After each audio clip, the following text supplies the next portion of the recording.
जय जिनेन्द्र।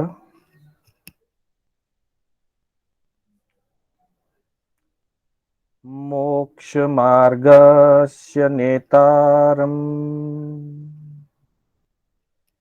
भेतारम् कर्मभूभृताम् ज्ञातारम् विश्वतत्त्वानां वन्दे तद्गुणलब्धये। वन्दे तद्गुणलब्धये। अनंत उपकारी, आस्था के आयाम, चरम तीर्थंकर श्रमण भगवान महावीर को वंदन।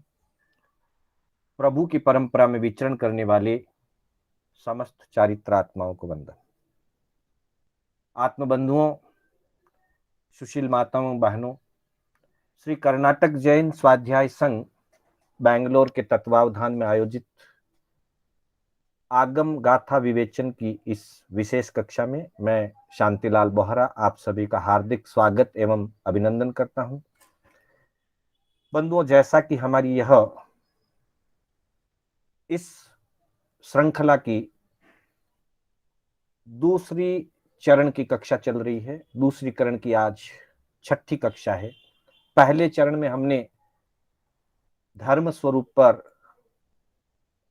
चर्चा की थी और दूसरे चरण के अंदर हमने विनय स्वरूप पर स्वाध्याय किया था। धर्म का मूल विनय है, ऐसा कहकर के इसकी चर्चा प्रारंभ हुई थी। आज हम थोड़ा सा विनय के स्वरूप को समझने का प्रयास करेंगे कि विनय का क्या स्वरूप है मूलतः और विनय से क्या लाभ होता है। उसके साथ ही गत 5 कक्षाओं में हुई अलग अलग गाथाओं का एक आज समन्वय सत्र आज का रहेगा। तो सबसे पहले हम देखते हैं कि विनय किसको कहा है। तो यहाँ पर ठाणांग सूत्र के अंतर्गत आचार्य अभय देव सूरी जी ने, जिन्होंने ठाणांग सूत्र की टीका लिखी है, उस टीका में वो फरमाते हैं, ये छठे ठाणे की टीका के अंतर्गत बताया गया है, जम्हा विनयी कम्मम अट्ठविहम चाउरंत मोक्षाय तम्हा उ वयंती विउ विनयम विलीन संसारा। बहुत ही सुंदर परिभाषा यहाँ पर आचार्य अभयदेव सूरी फरमाते हैं कि जम्हा विनयी कम्मम अट्ठविहम, जिसके द्वारा अष्टविध कर्म यानी कि 8 प्रकार के जो कर्म प्रभु ने बताए हैं, ज्ञानावर्णीय, दर्शनावर्णीय से लेकर के मोहनीय, आयु, नाम, गोत्र, अंतराय आदि जो 8 कर्म बताए गए हैं, उन 8 कर्मों को जो विनयति, जो 8 कर्मों को विनष्ट कर देता है, अर्थात विनय एक ऐसा अचूक धर्म का प्रथम मूल रूप है। जैसा कि हमने गाथा में कहा था कि विनओ धम्मस्य मूलो, विनय जो है वो धर्म का मूल कहा गया है। तो वो एक ऐसा मूल गुण है आत्मा का कि जो 8 प्रकार के कर्मों को विनष्ट करता है और चाउरंत मोक्षाय, 4 प्रकार की जो गति कही गई है, नरक गति, तिर्यंच गति, मनुष्य गति और देव गति, इन चारों का अंत कर देता है। चाउरंत, चारों गतियों का अंत कर देता है और मोक्षाय, और मोक्ष को पहुंचा देता है। मतलब वो जो हमने गाथा में बात की थी कि एवं धम्मस्य विनओ मूलम, कि विनय धर्म का मूल है और उसका अंतिम फल बताया था कि निस्सेषम चाभिगच्छति, विनय की आराधना से जीव निश्चेष अर्थात मोक्ष को प्राप्त कर देता है।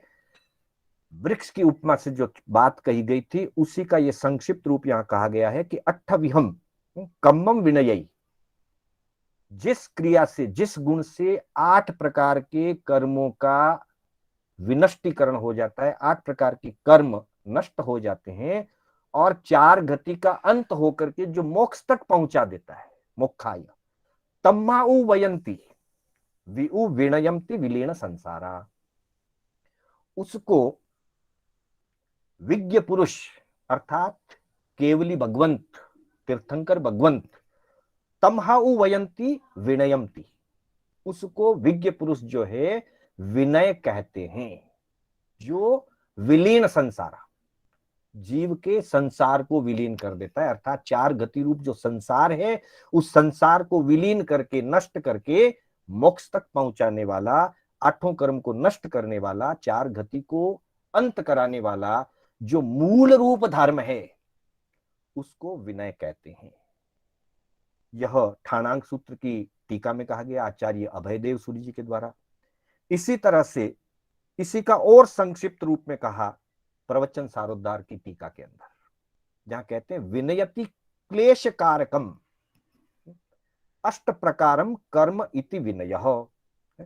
जो क्लेश कारक, क्लेश का मतलब होता है कष्ट, संक्लेश, कषाय, कषाय युक्त जो दुखद अवस्था है उसको क्लेश कारक कहा गया है, पीड़ादायक।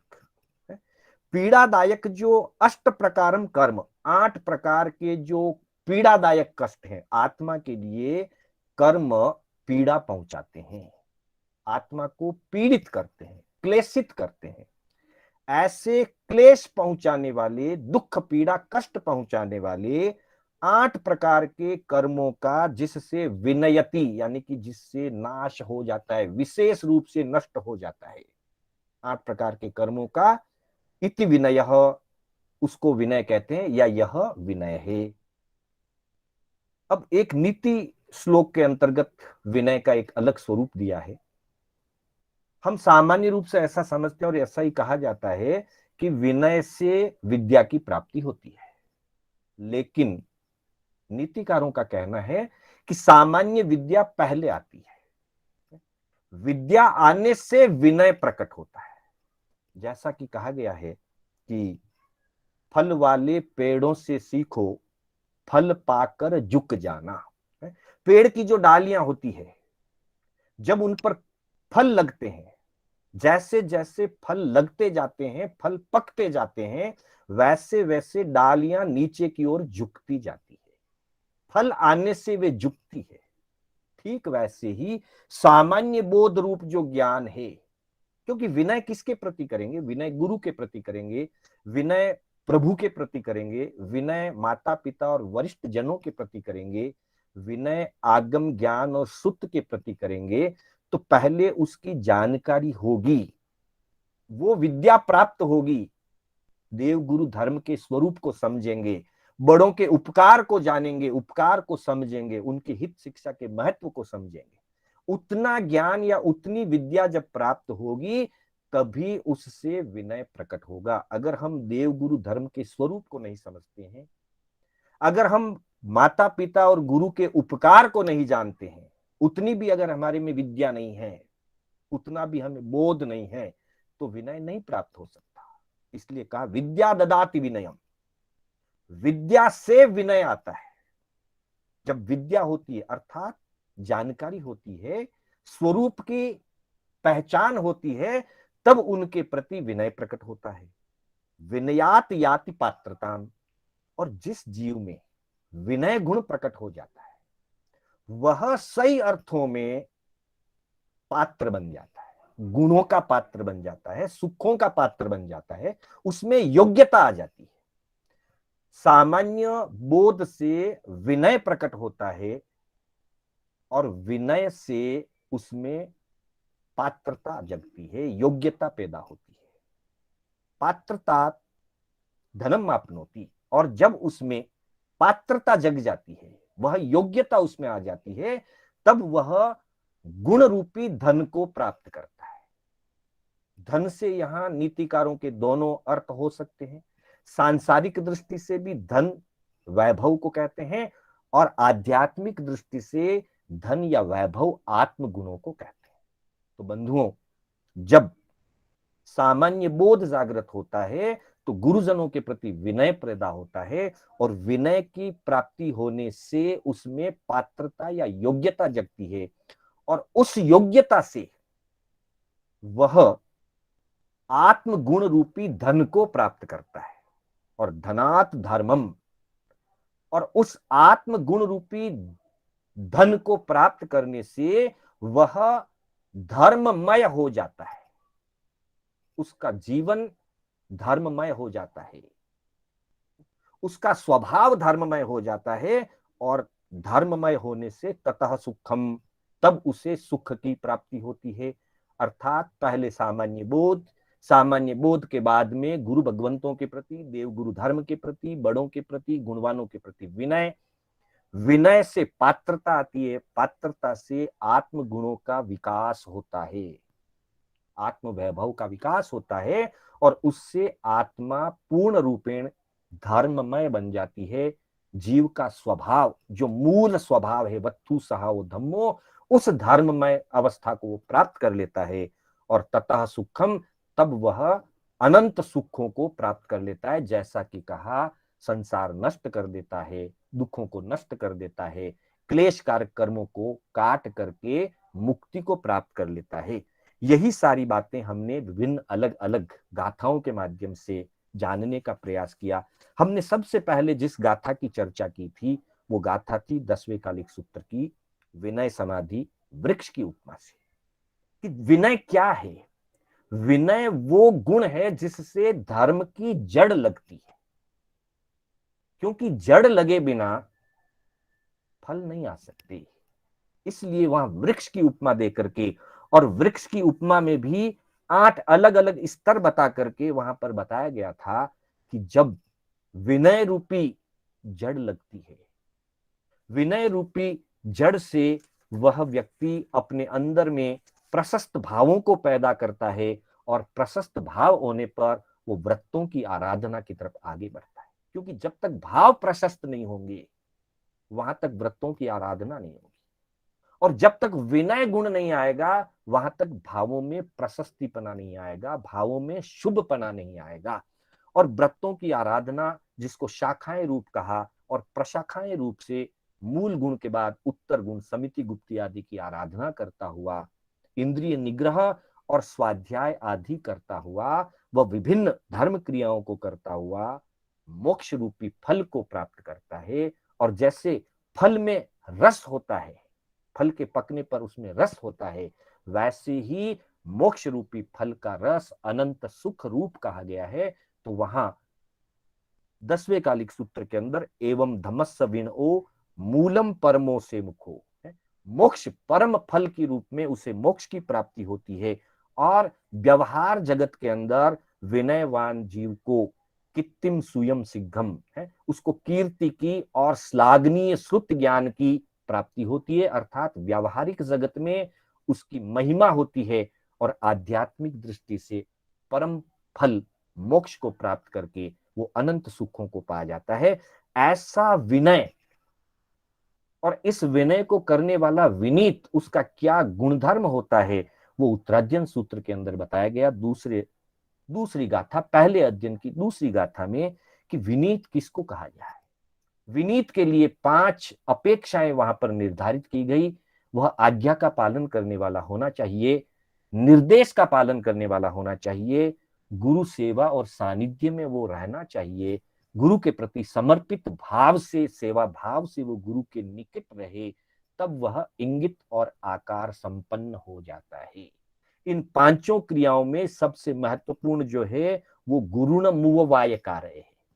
जो साधक गुरु के सानिध्य में, और जो पुत्र अपने पिता के सानिध्य में रहना सीख लेता है, समर्पित भाव से रहना जो सीख लेता है, वो इस संसार में सब कुछ पा जाता है। जो अपने बड़ों के नेसराय में, अपने बड़ों के सानिध्य में समर्पण और विनय पूर्वक सेवा भावना से नहीं रह पाता, नहीं रह सकता है, वो संसार में कितनी भी ऊंचाई वैभव से प्राप्त कर ले, चाहे वो कितने भी पद और प्रतिष्ठा को प्राप्त कर ले, लेकिन उसके अंतर जीवन में जो आत्मिक संतोष और जो उज्जवलता है, और जो जीवन के अंदर सच्ची सुख की मिठास है, वो उसे प्राप्त नहीं हो सकती। इसलिए कहा कि जो गुरु के नेसराय में रहता है, गुरु न मुववाय कार्य, गुरु के पास जो रहता है,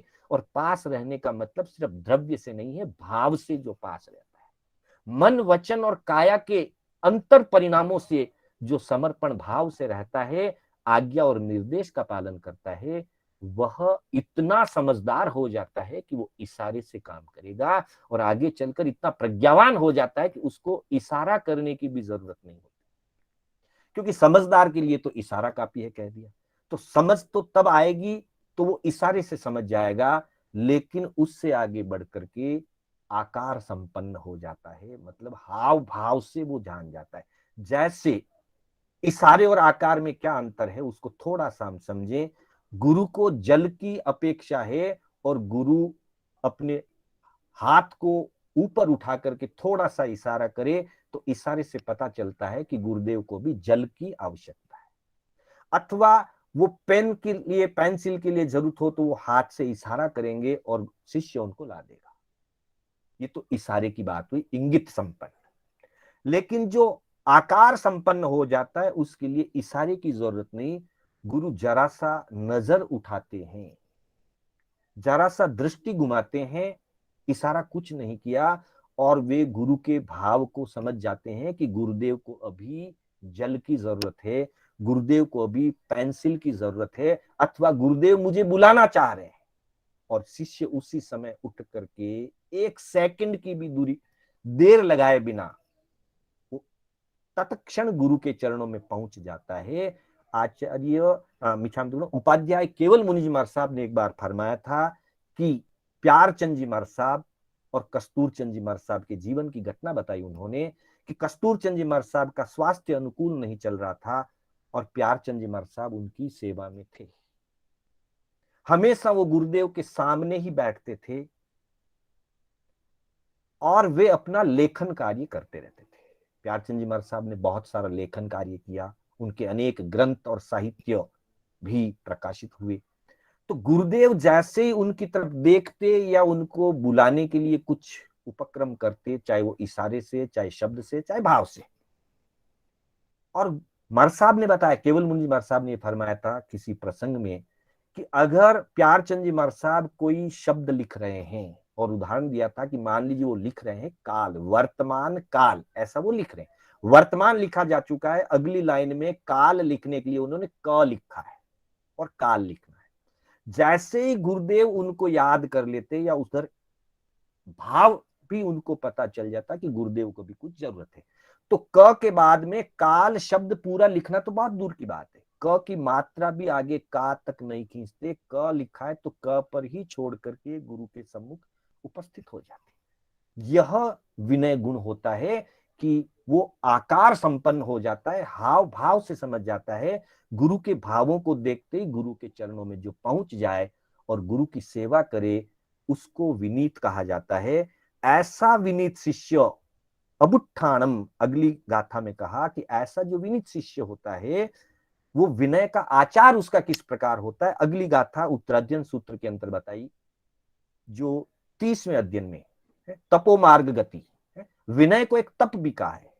12 प्रकार के तपों में 6 बाह्य तप, 6 आभ्यंतर तप। आभ्यंतर तप में पहला प्रायश्चित, दूसरा विनय, और टोटल 12 के हिसाब से जाए तो विनय 8वां तप है। तो कहा अबुत्थानम अंजलि कर्णम, गुरु को देखते ही, बड़ों को देखते ही वो उनके सम्मान में खड़ा हो जाता है, उनके सामने जाता है और हाथ जोड़ करके आसन प्रदान करता है। गुरु भक्ति और भावना पूर्वक सेवा शुश्रूषा करता है। ये सारी क्रियाएं जब की जाती है उन क्रियाओं को विनय तप के रूप में बताया गया, ये विनय तप होता है। और उसके बाद अगली गाथा में कहते हैं कि जम्मे बुद्धानुशासन की। अब देखिए, गुरु के पास रहना, गुरु के सानिध्य में रहना, हमने पहले बात की थी, बहुत कठिन है, सबसे कठिन है, क्योंकि गुरु हमेशा कुछ न कुछ कहेंगे और कहने के पीछे उनका उद्देश्य होता है शिष्य का हित। वो तो जानते हैं कि वो शिष्य के हित के लिए कह रहे हैं, लेकिन हम नहीं समझते हैं कि ये हमारे हित के लिए है। इसलिए कई बार हमको गुरुजनों का जो अनुशासन है वो बड़ा कष्टदायक लगता है। वास्तव में कष्टदायक नहीं है। जैसे वैद्य की कड़वी दवा हमको कड़वी लगती है, सुहाती नहीं है, परंतु वह कड़वाहट देने के लिए नहीं है, वो हमारे अंदर की बीमारी को निकालने के लिए है। अब बीमारी को निकालना है तो कड़वी दवा जरूरी है, और वैसे ही जीवन की अगर खोट निकालनी है तो गुरु के शब्दों की चोट जरूरी है। गुरु के शब्दों की चोट बड़े पड़े बिना अंतरात्मा की खोट नहीं निकलती। लेकिन हम उसको जब नहीं समझ पाते हैं तो हमको वो बड़ा अटपटा लगता है, हमको वो अखरता है। ये अखरे नहीं, इसलिए भगवान ने हमको दृष्टि प्रदान की। प्रभु फरमाते हैं कि सदा इस बात का चिंतन करे कि मम लाभुत्ति पे आए। गुरु जो भी कह रहे हैं, जो अनुशासन कर रहे हैं, कभी जैसी स्थिति परिस्थिति होती है उसके अनुसार, जैसा प्रसंग होता है उसके अनुसार, कभी वो बहुत सौम्य शब्दों में, बहुत ही अनुकूल और मधुर शब्दों के अंदर, मृदु और सौम्य शब्दों में वो शिक्षा देते हैं। पर कभी आवश्यकता पड़ने पर जैसे कड़वी दवा दी जाती है, वैसे ही कभी कभी फरुसेणवा, कभी कभी फरुस, फरुस का मतलब होता है कठोर, चुभने वाले, कठोर शब्दों में भी कभी शिक्षा देनी पड़ती है, अनुशासन करना पड़ता है। और जब हमें बुरा लगता है तो कहा कि अपनी दृष्टि को चेंज करें, मम लाभुत्ति पे है, ये मेरे लाभ के लिए कर रहे हैं। जिस दिन ये समझ आ जाएगी, जिस दिन दृष्टि परिवर्तित हो जाएगी और अनुशासन के प्रति हमारा दृष्टिकोण ये हो जाएगा कि गुरुदेव जो भी कह रहे हैं, बड़े बुजुर्ग जो भी कह रहे हैं, वो मेरे हित के लिए है, मेरे लाभ के लिए। ऐसा दृष्टिकोण बदलते ही व्यक्ति प्रयत्न पूर्वक उनकी बात सुनेगा, नहीं तो सुनना पसंद नहीं। जब तक ये लगता है कि ये मुझे डांटते हैं, मुझे टोकते हैं, तो सुनना पसंद नहीं होता। और जिस दिन दृष्टि बदल जाएगी, मम लाभुत्ति पे हाय, ये मेरे लाभ के लिए कह रहे हैं, ये मेरे हित के लिए है, ये मेरे आत्म कल्याण के लिए है, ये चोट नहीं है, मेरी खोट निकालने का उपाय है। जिस दिन यह समझ में आ जाएगा तो फिर प्रयत्न पूर्वक उनकी बात को सुना जाएगा और सम्यक रूप से उसका आचरण किया जाएगा। तब जाकर के विनय भाव सफल होगा, और तब वो भाव पैदा होंगे कि वो आगे होकर के पूछेगा।